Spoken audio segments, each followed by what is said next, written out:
Soon after I bought this property, I read somewhere that the United Nations Food and Agriculture Organization estimated that 40 to 50% of the world's global farmland was seriously degraded.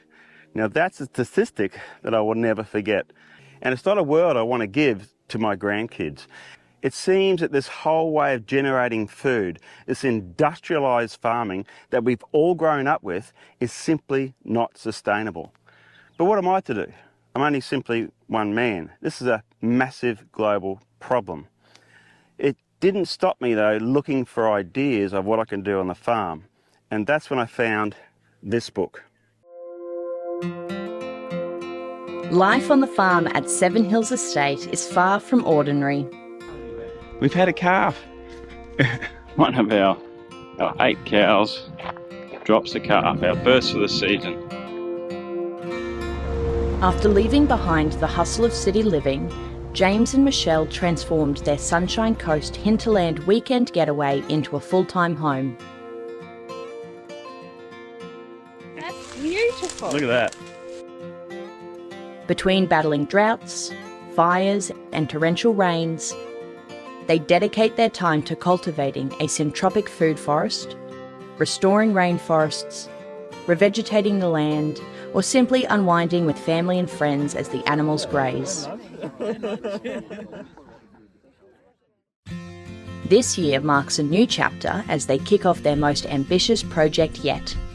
The first stage of their eco-farm stay, featuring 3 cosy cabins and a barbecue kitchen that will offer a peaceful escape for visitors. But challenges are never far behind. Look at that. Oh. Will unpredictable weather, local regulations or budget issues get in the way of their dream launch? Join them on this journey through the highs and lows as they bring their boldest vision to life. And discover what it truly means to make life better on the farm. This is Seven Hills Estate.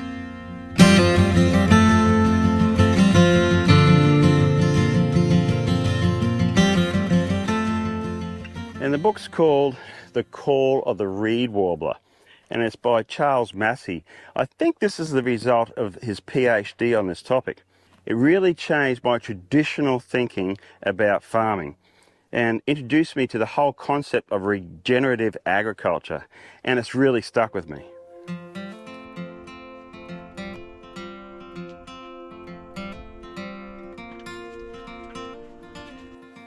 I began to picture a farm that nurtures the land rather than exploiting it. And that to me is the essence of regenerative agriculture.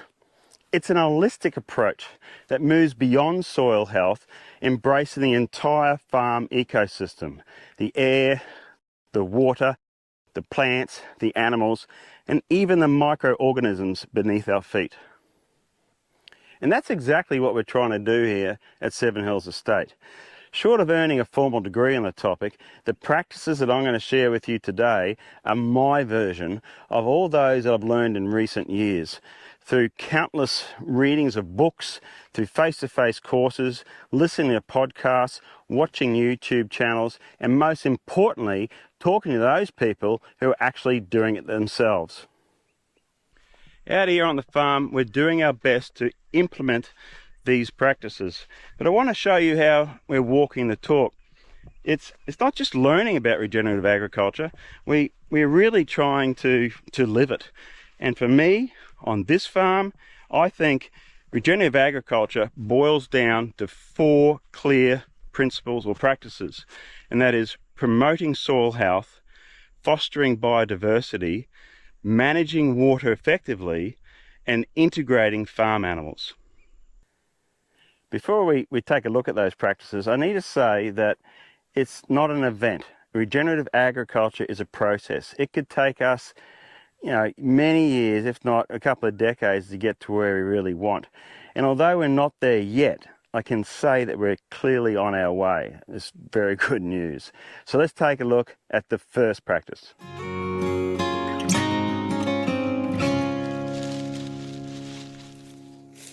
Soil is the foundation of everything we do here.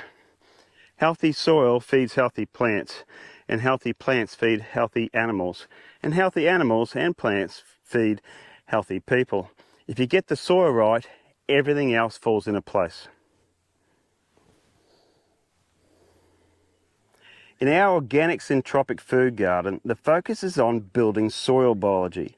We plant in mixed rows that mimic natural systems. We mulch heavily and we encourage organic matter to break down right where it falls. By chopping and dropping the unwanted vegetation and placing it in the plant rows, it all stays here and becomes food for the billions of microbes living in the garden.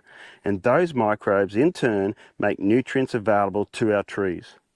Importantly, as an organic farm, we're aiming to minimise or wherever possible totally remove the use of any synthetic inputs. And here in our Syntropic food garden, there's absolutely no exception. We will not use any chemical, herbicides, pesticides, fungicides, or synthetic fertilisers of any kind. And the same principle applies to our pastures, where we refrain from using any synthetic herbicides or fertilisers of any kind. And we certainly don't put glyphosate anywhere in the paddocks. One of the main reasons for this is the effect these chemicals can have on the microbiology in the soil, damaging the delicate web of bacteria, fungi, and other organisms that make nutrients available to plants, store carbon, and help retain water. Instead, we rely on natural, biologically friendly methods that protect and feed the underground life. Our goal is soil that's crumbly, smells sweet and earthy, and teems with worms and microbes. Over time, that kind of soil will hold more moisture, support stronger plants, and resist erosion. We make our compost in oversized bins that we built last year. Following techniques that I've learned recently from all the books I've read, I could probably fill a table with the number of books I've read on composting. And we use our own cow manure and sometimes even our neighbours' cow manure as a nitrogen source. And that's what composters generally call the greens. We also use coffee grinds, which I've learned is one of the best nitrogen sources you can get, and we pick that up on a weekly basis from a real community-minded cafe in the nearby town. And then there's also food waste, which we recycle from our own kitchen, and we're going to soon be recycling the food waste from the cabins. Of course, a good compost pile really needs the rich carbon material, which is commonly known as the browns. We use sticks and leaves and cardboard and paper and even forest mulch.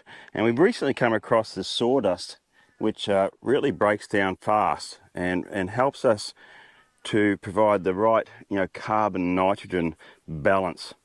The idea is we're trying to take all this rich organic material and turn it into a compost that will feed the gardens here in the orchard. And it's really no different out in the pastures. We're also trying to increase the organic material there. That will feed the microbial life in the soil and also help to retain the moisture. One small change I made was to sell my slash and buy a flail mower, and that breaks the grass down more evenly, which helps it return to the soil much faster and to feed the plants. Now we do have our challenges. This is blade or bladey native grass behind me here, and we've been resisting calls or advice to burn it off, because that's only going to reduce our organic matter even further. So for the time being at least, we're focusing our efforts on the construction of our cabins and the infrastructure, and next year sometime we'll return to the pastures, and we hope to improve the pH level of our soil using organic inputs, and hopefully that'll give the native grasses and our introduced grasses a fighting chance against the blade grass and also other invasive grasses such as rat's tail. We're in this for the long game, but every little improvement we make now will pay dividends in the long term. There's so much going on at Seven Hills Estate, we can't possibly fit it into every episode. Get all the news, updates and behind-the-scenes info when you sign up for our monthly newsletter. There's even an activity for the kids. It's easy to sign up and it's free. Just visit our website, sevenhillsestate.com.au.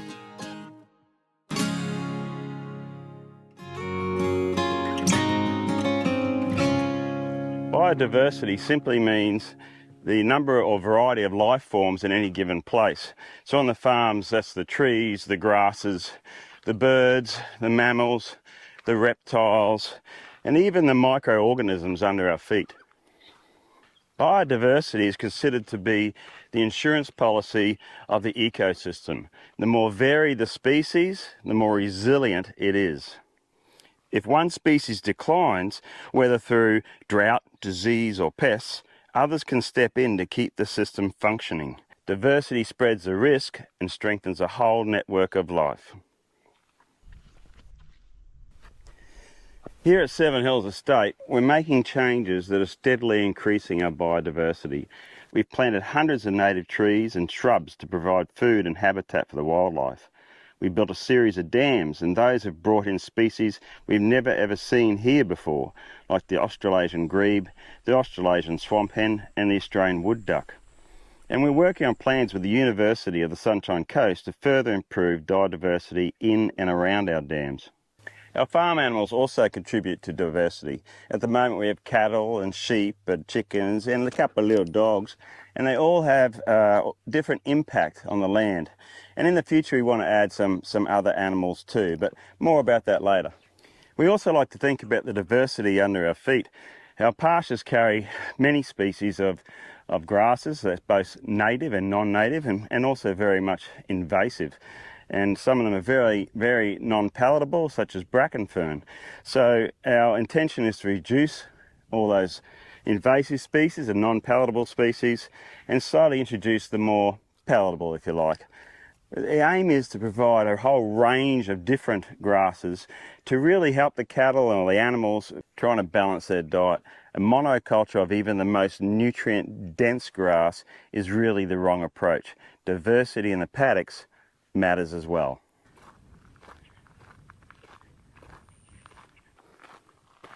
With this aim in mind, we're being very careful about what plants we introduce to the property.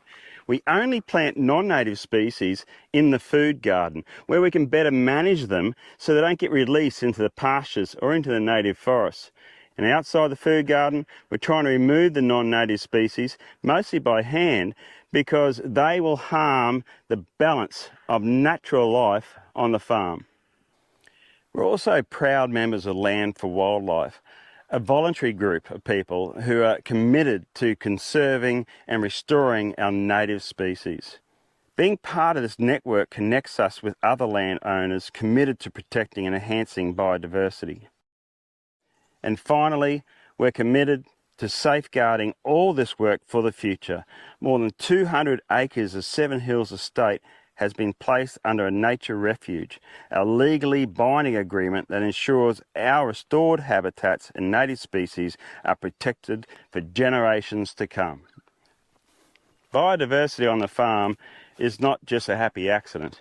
It's a result of better choices, proper management, and a long-term commitment to leaving the land better than when we found it.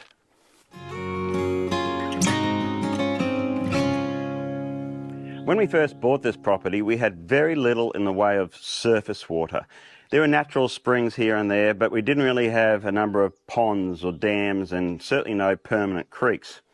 Our first thought was to build this beautiful dam that we could relax around and swim in during summer.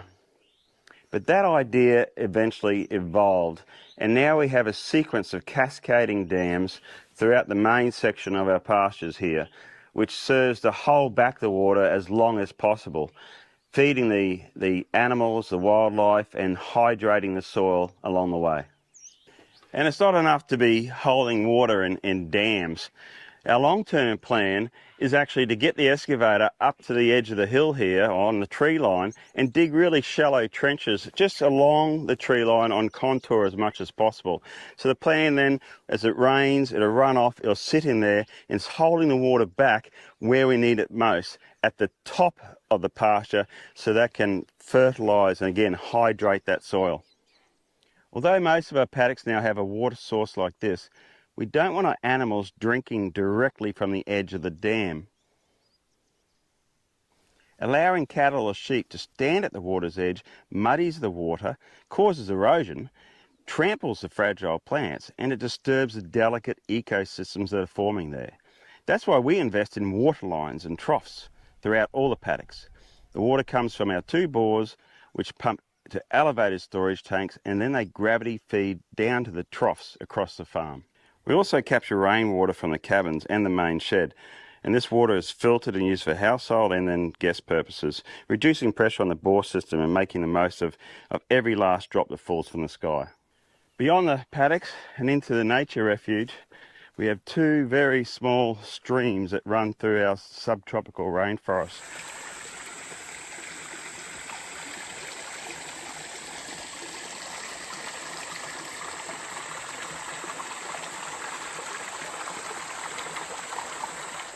We've endeavoured to fence off one of those streams with an electric fence to keep the neighbours' cattle out, and also try and restrict at least the deer that wander through. The hoofs of both of those animals are really eroding the banks and are causing damage to the sensitive vegetation there on the edges. Managing water in these ways is crucial for our property, for our animals and for our business, and is one of the key principles of regenerative agriculture, allowing water to cycle through the land, building resilience for the future.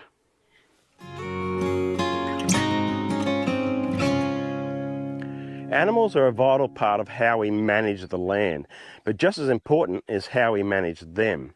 Currently, every species has its own space and its purpose, so their impact strengthens rather than stresses the farm system. Our cattle are rotated carefully through the pastures, never left too long in any one paddock, and this mimics what happens in nature. Herds of buffalo and large grazing animals just move on before the grass is exhausted, and their grazing stimulates growth, and the manure actually feeds the soil biology. Once they move out, the paddock rests for about 6 weeks before they get to graze it again. Our sheep, on the other hand, don't follow behind the cows. They have their own space here where they can just graze at their own pace.